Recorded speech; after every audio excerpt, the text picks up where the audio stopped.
Panama has broken off diplomatic ties with Taiwan and established them instead with China in a major victory for Beijing.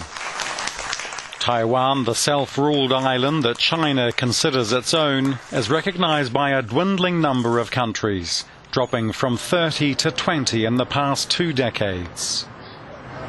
The president of Panama said our country and China are nations that are developing, and we share visions such as the importance of globalization. Taiwan has been a great friend to Panama, and we are very grateful to their friendship and cooperation to develop our country.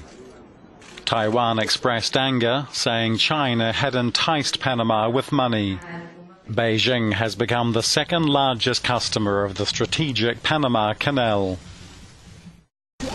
Germany is making the most of its G20 presidency to drum up global support for African development. Chancellor Angela Merkel says the world's richest countries should not only be investing more in the continent, but also supplying more military aid. Meeting with African leaders in Berlin ahead of next month's G20 summit, Merkel called on Western nations to help reduce the poverty and conflict driving migrants into Europe. If the lack of hope is too great in Africa, then of course there will be young people who believe they have to seek a new life somewhere else in the world. So if we work together with you to help your countries, then we also create more security for ourselves. And we can put a stop to people illegally profiting from the fate of others.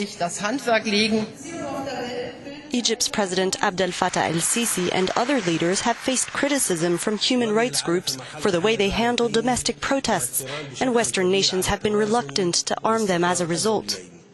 But Merkel praised recent African efforts to fight terrorism, and she backed France's call for a West African force to be given a UN mandate. The scene looks straight out of the reality show that made him famous.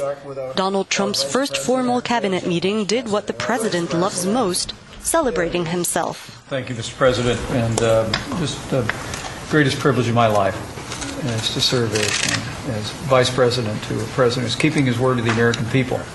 Deeply honored, and I want to thank you for keeping your commitment to the American workers. I had the opportunity to represent the United States at the G20 Health Summit in Berlin and at the World Health Assembly in Geneva, and I can't tell you how excited and enthusiastic folks are about the United States leadership as it relates to global health security. On behalf of the entire senior staff around you, Mr. President, we thank you for the opportunity and the blessing that you've given us to serve your agenda and the American people. Everybody. Surreal, Soviet-like, the avalanche of praise was widely commented, and Senate Democratic leader Chuck Schumer put together a mock video of his own. On the Sunday show yesterday. Your tone was perfect. You were right on message.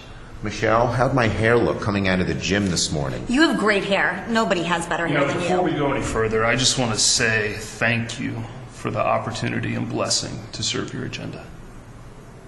That's great.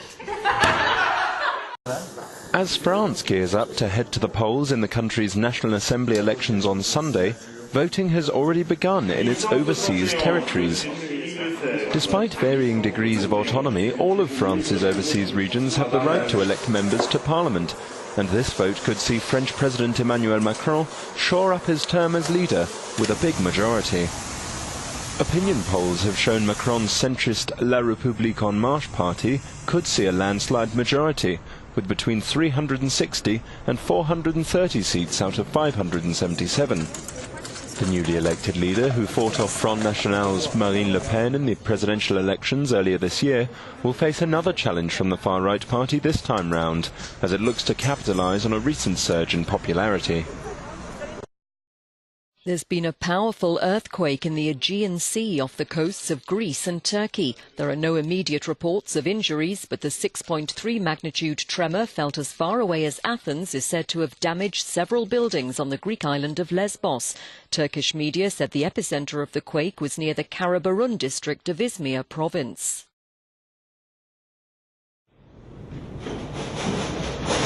It's a very complex situation where common ground has to be found. Those words from the U.S. Defense Secretary in front of the House Armed Services Committee while being questioned about the blockade against Qatar by Gulf states. I believe that Prince Thani inherited a difficult, very tough situation, and he's trying to turn the society in the right direction. But we all agree that funding of any kind of terrorist group is inimical to all of our interests. During a visit to Paris, Qatar's foreign minister said his country backs Kuwait's mediation efforts and is ready to engage in talks if they conform with international law. But he also stressed that no one can dictate Qatar's foreign policy. Saudi Arabia, the United Arab Emirates, Bahrain and Egypt cut diplomatic and transport ties, accusing Doha of supporting terrorism. Qatar denies the claims. Momento agora para um espaço comercial, agora nós estamos back no Informe Deportivo.